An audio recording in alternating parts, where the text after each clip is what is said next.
Hi guys, welcome to How to Solutions YouTube channel. In today's video I'm going to show you how you can enable Facebook friend suggestion. Before getting into this video, must subscribe to our YouTube channel and click on the bell icon. So the first step you need to do is to open Facebook. Once you open Facebook, you simply need to click on three bars in the top right, and then you need to click on friends, and on the top right, top left, you will find the option of suggestions.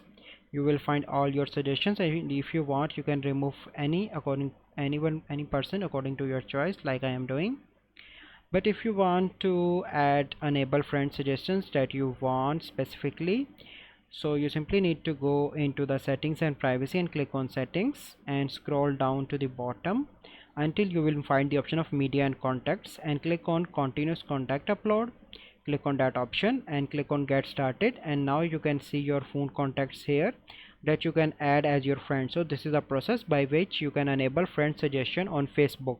I hope you find this video helpful. If you find this video helpful, must like this video, subscribe to our YouTube channel for future videos. We'll see you in the next video. Thank you. Have a good day.